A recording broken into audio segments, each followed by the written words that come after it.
OABeiros, vamos continuar aqui com as nossas questões para gabaritar o processo do trabalho. Vamos lá para o quadro. Exame 13, questão 79.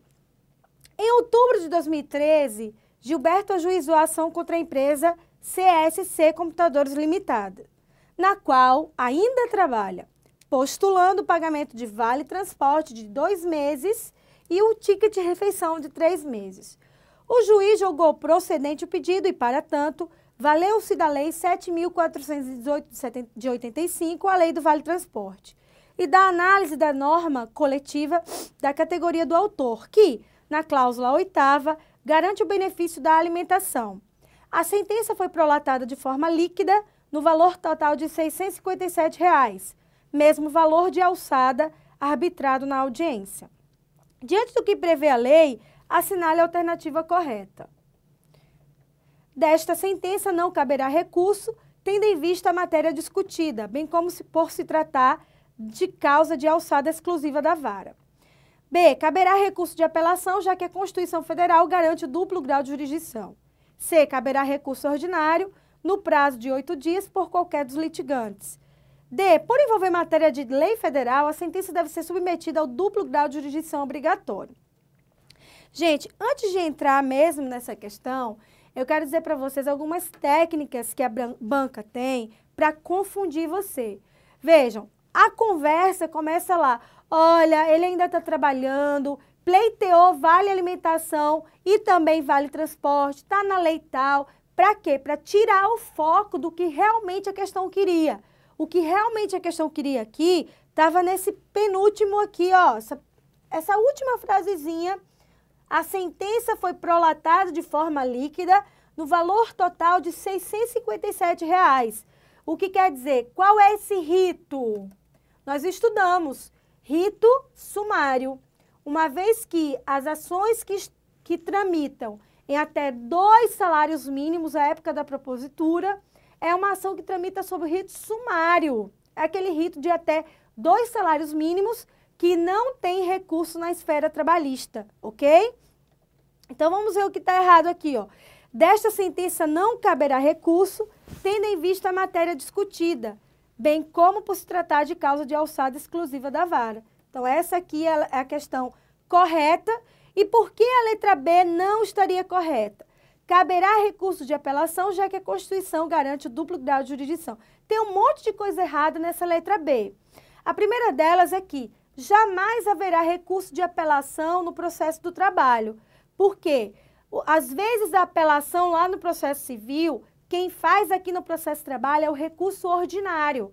Então, mesmo que um juiz de direito investido na jurisdição trabalhista esteja julgando matéria trabalhista, a decisão dele, a sentença dele, será alvo de recurso ordinário para o TRT respectivo daquela região e não apelação para o TJ.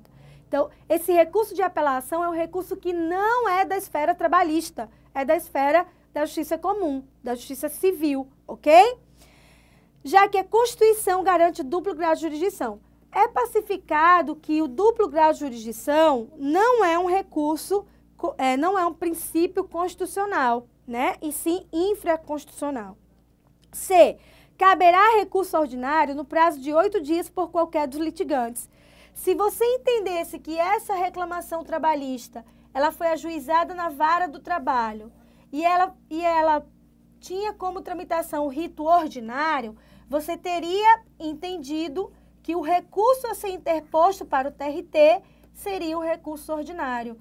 No entanto, trata-se de um peguinho aqui da banca que determinou que o valor aqui da sentença era líquida, forma líquida, e de R$ 657. Uma sentença líquida, gente, é uma sentença que não precisa ir para o momento da liquidação do julgado. É uma sentença condenatória que o juiz já coloca o valor ali da condenação. Então, não precisa ir para a liquidação do julgado.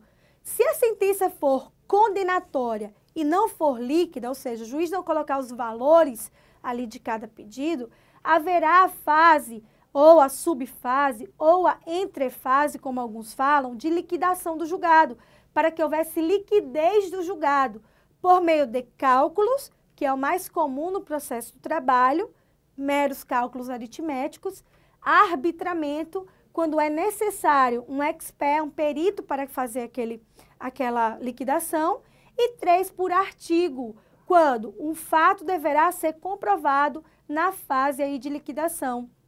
Geralmente, quando há substituição processual e o sindicato ajuiza a ação em nome próprio, pleiteando direito alheio, e naquela fase de liquidação, a necessidade das partes ali se submeterem ali a apresentar o seu nome, o seu tempo de empresa, para que seja liquidado, né? Então, elas se submetem ali e elas fazem a sua apresentação de tempo de serviço para que haja liquidação do julgado. Então, aqui a questão está dizendo que a sentença é líquida. Ele já disse, olha, o devedor, o reclamado, deve para o credor reclamante 657. Então, nesse caso, essa ação tramitou sob o rito sumário.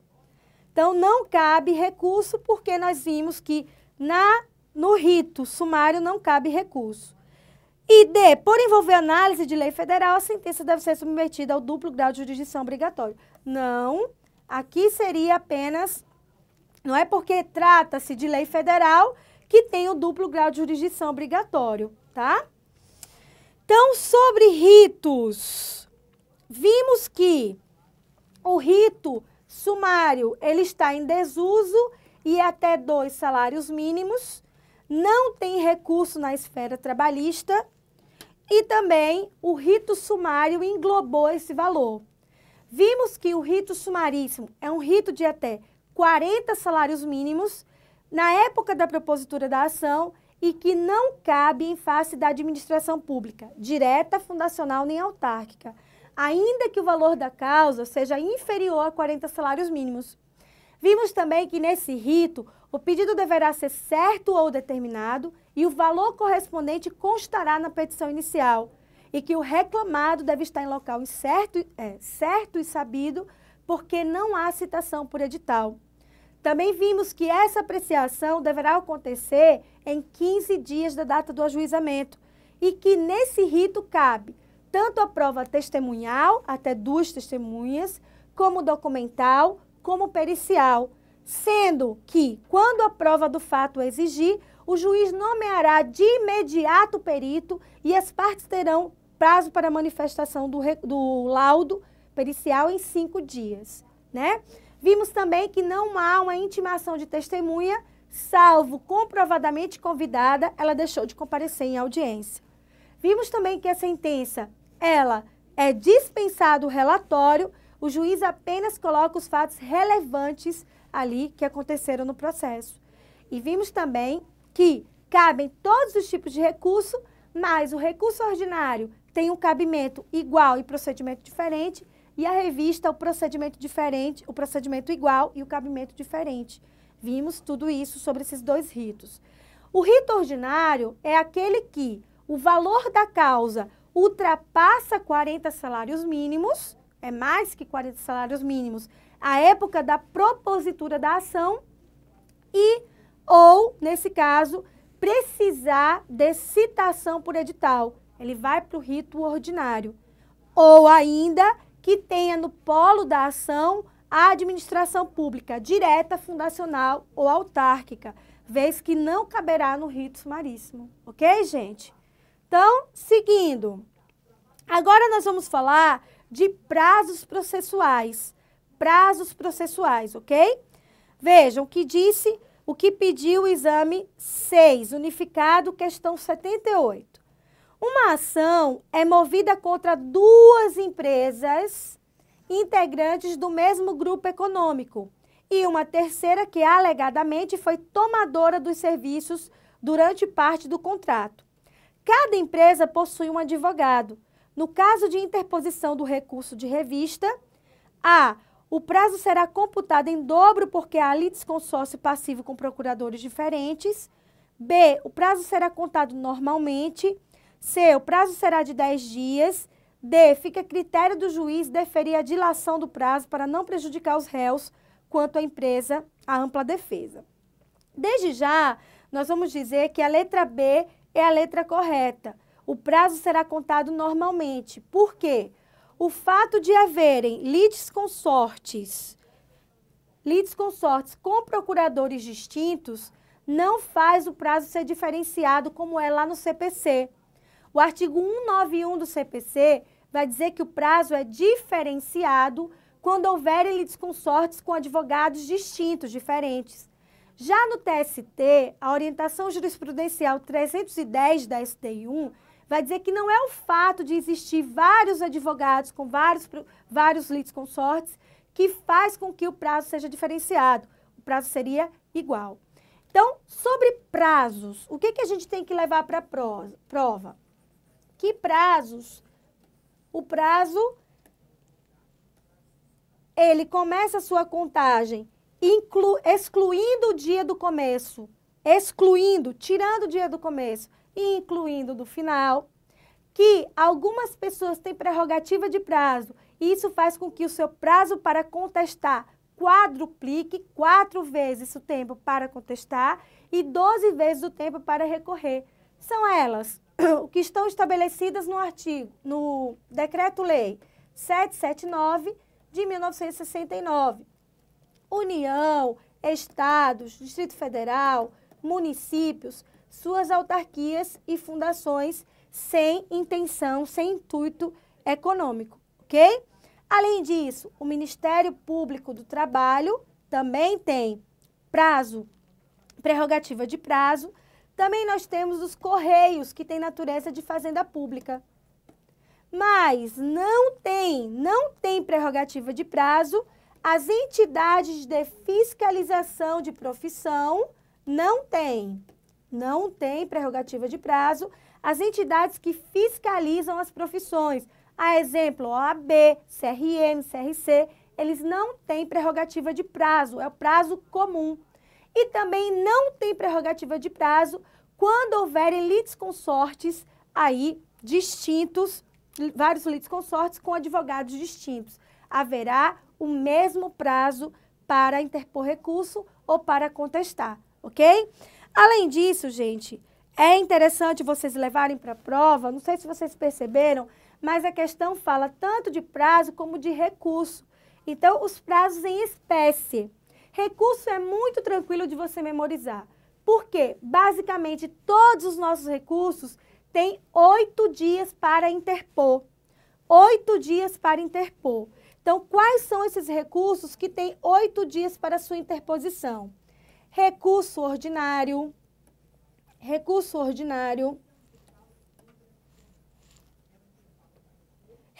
de revista,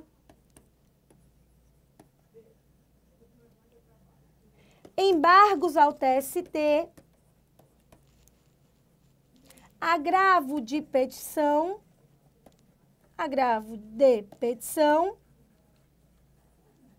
e agravo de instrumento, ok? Esses aqui vão estar no artigo 897, tudo da CLT, esse no 894, esse no 896 e esse no 895. Então, fica fácil de você memorizar.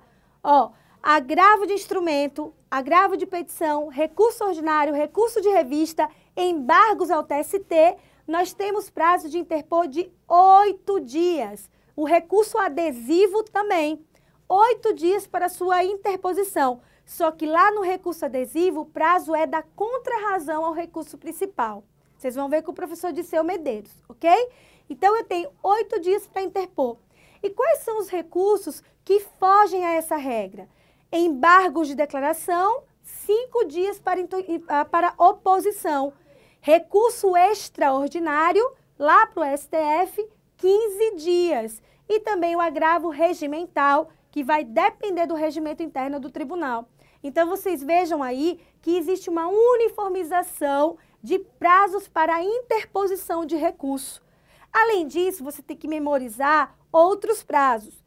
Razões finais no processo do trabalho no rito ordinário, 10 minutos. Defesa no processo do trabalho, 20 minutos. Prazo para que o reclamante se apresente à vara para reduzir a sua reclamação verbal a termo, 5 dias. Recursos, estudamos todos eles. Então, lembre-se de tudo isso na hora da prova, porque você vai matar muitas charadas da banca FGV aí, cobrando de você, você sabendo, matando na hora, sabendo qual é a questão. Então, voltando aqui para a questão, vamos lá. Uma ação é movida contra 2 empresas integrantes do mesmo grupo econômico e uma terceira que alegadamente foi tomadora dos serviços durante parte do contrato. Então, ó, foi ajuizada uma reclamação trabalhista e tinha a primeira reclamada e a segunda reclamada. Além, elas faziam parte do grupo econômico, que vai estar lá no artigo 2º, parágrafo 2º da CLT. Quando uma empresa ou empresas encabeçam ali as outras, independentemente da modalidade de cada uma, haverá o grupo econômico. E a responsabilidade desse grupo é solidária. Todos eles respondem. E também aqui em terceiro lugar, como reclamado, foi uma empresa que tomou o serviço aqui do empregado. Sendo assim, nós temos um litisconsórcio passivo dessa ação. E todos eles estavam com advogados diferentes. Então, vejam, que alegadamente foi tomadora dos serviços durante parte do contrato. Cada empresa possui um advogado. No caso de interposição do recurso de revista, o prazo será computado em dobro, porque há litisconsórcio passivo com procuradores diferentes. Não, porque a orientação jurisprudencial 310 da SDI 1 vai dizer o contrário disso. B, o prazo será contado normalmente? Ok. O prazo será de 10 dias. Nós não temos nenhum recurso trabalhista com prazo de 10 dias. E D, fica a critério do juiz deferir a dilação do prazo para não prejudicar os réus quanto à ampla defesa. Não, esse prazo não é dilatado, uma vez que é um prazo peremptório, está ali na lei e deve ser cumprido. Vamos lá. Então, continuando aqui, vamos. Ainda falando sobre prazos. Vamos lá. OAB, o exame número 15. Vejam como está recente. Número 15. A lei número 5.010 de 66, artigo 62, inciso 1, considera feriados na Justiça Federal, inclusive nos tribunais, os dias compreendidos entre 20 de dezembro e 6 de janeiro, inclusive. Na ótica do Tribunal Superior do Trabalho, o prazo para a apresentação de recurso de revista, que se inicia 3 dias antes do início do recesso, deve ser contado do seguinte modo. A. O prazo recomeça sua contagem desde o início, no primeiro dia útil após o fim do recesso. B. O prazo retoma sua contagem de onde parou, no primeiro dia útil após o fim do recesso. C. O prazo continua a ser contado, prorrogando seu termo final para o primeiro dia útil após o fim do recesso. D. O prazo se encerra ao atingir seu termo final, em razão da possibilidade de se cumprir o prazo por peticionamento eletrônico. A questão correta é aqui, ó, a letra B. O prazo retoma sua contagem de onde parou no primeiro dia útil após o fim do recesso. E por que nós temos esse posicionamento, pessoal? Porque há aí uma suspensão do prazo processual. Então, vejam, qual é a diferença entre interrupção e suspensão do prazo processual? A interrupção volta do zero, a suspensão volta de onde parou. Então, se a questão está dizendo que houve o acórdão, a publicação do acórdão, 3 dias antes da saída para o recesso, sendo que o recesso é um caso de suspensão dos prazos processuais. Quando retorna ao recesso, volta a fluir o prazo de onde parou. Ele não zera e também não continua a contagem dentro do recesso. Ele paralisa. Então, ó, tinha 3 antes, quando paralisa aqui, volta a contar depois de onde parou. Então, continua a contagem de onde parou após o retorno do recesso. Vejam o que diz a súmula 262 do TST, que eu fiz questão de colocar aí no quadro para vocês. Vejam, prazo judicial, notificação ou intimação em sábado e recesso forense. O que importa para a gente aqui é o inciso 2, é a parte 2 da súmula, mas eu vou voltar na parte 1 também. O recesso forense e as férias coletivas dos ministros do TST suspendem os prazos recursais, ou seja, volta a contar de onde parou, volta a fluir de onde parou, ok? Então, a letra correta aqui seria a letra B, o prazo retoma sua contagem de onde parou no primeiro dia útil após o fim do recesso. A letra seria a letra B. Essa primeira parte da súmula, ela vai dizer o seguinte: intimada ou notificada a parte no sábado, o início do prazo se dará no primeiro dia útil imediato e a contagem no dia subsequente. Vejam só. É diferente, gente, início do prazo de início da contagem do prazo. Então, início do prazo, início da contagem do prazo é diferente. O início do prazo é quando a parte foi cientificada daquele prazo. E o início da contagem do prazo exclui o primeiro e inclui o último dia desse prazo. Então, vejam só. A intimação da parte, quando ela é dada, então imagine vocês que eu fui intimada numa sexta-feira. Eu vou excluir o primeiro e incluir o último. Se a segunda-feira foi considerada dia útil, a contagem do meu prazo se deu na segunda-feira. Então, ó, o início do prazo se deu na sexta, porque eu fui cientificada, mas o início da contagem do prazo só se deu na segunda-feira, quando começou a contar o meu prazo. Então, incluindo a segunda e excluindo o último dia do prazo. Essa súmula, ela vai nos dizer o seguinte: se a intimação aconteceu no sábado, exclui o dia imediato posterior, tem que ser útil, e a contagem do prazo começa no dia posterior. O que quer dizer isso? É um pouco complicado, mas o que quer dizer isso? Imaginem vocês que eu fui intimada no sábado. Estava lá e tal, e fui intimada no sábado. Aí você poderia pensar: professora, você está dizendo que exclui o primeiro e inclui o último. Então, eu vou excluir a segunda-feira e incluir o último dia. Vejam, exatamente esse é o posicionamento do TST. Se você foi intimado no sábado, é como se você tivesse sido intimado na segunda. Não, então, não conta a segunda-feira para a contagem do início do prazo. É como se você tivesse sido cientificado na segunda-feira. Então, o seu prazo só começa a correr, só começa a ser observado na terça-feira. Gente, só quando a intimação acontecer no sábado. Se ele aconteceu na segunda-feira, começa normalmente o prazo na terça. Se ele aconteceu na terça, o prazo começa a contar na quarta. E assim vai. Mas aqui eu estou falando de uma intimação que aconteceu no sábado. Então, é como se ela tivesse acontecido na segunda e a contagem do prazo só começa na terça. Isso pode ser um pega aí também para vocês, ok? Além disso, vejam, a súmula 434 do TST vai dizer que é extemporâneo o recurso que é interposto antes da publicação do acórdão. O que quer dizer isso? Imagine que vocês foram fazer uma sustentação oral lá no TRT. E aí, chegando lá, você fez sua sustentação oral e você já sai de lá com o resultado. Então, você vai sustentar e tal, já saiu com o resultado que foi contrário à sua pretensão.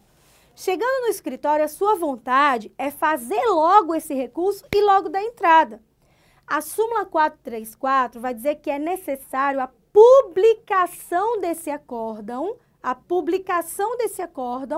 para que somente após a publicação comece a contagem do prazo processual. Então, se a parte interpuser o recurso antes da publicação do acórdão, esse recurso é intempestivo, ou seja, extemporâneo, fora do tempo. Mas percebam que essa regra, ela só serve para tribunais, ou TRT ou TST. Não seria o caso da vara, porque a súmula é específica. Quando houver a publicação do acórdão. Acórdão é uma decisão colegiada, somente acontece em tribunais. Então, agora, gente, a parte interpôs o recurso antes do tempo, foi considerado intempestivo, esse recurso não foi conhecido. Nada impede que, quando sair efetivamente a publicação desse acórdão, ela interponha o recurso de modo correto, uma vez que é considerado que aquele ato processual da parte anteriormente verificado, ele é inexistente, né? Então, ele pode, a partir de agora, da data correta lá do acórdão, interpor o seu recurso corretamente, ok? Outra questão interessante para a gente terminar prazo é o seguinte: recurso interposto via facsímile, súmula 387. Talvez vocês aí nunca tenham ouvido falar nessa palavra aqui, ó, facsímile, né? Isso aqui, gente, é o fax. Lembra do fax?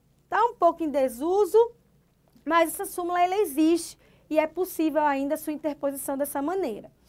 Essa súmula, ela vai dizer o seguinte: a parte pode interpor recurso via fax, ou seja, ligar para a justiça, olha, eu estou mandando um recurso, e aí vai lá via fax, já saiu escrito, né, assim? Resposta: pode.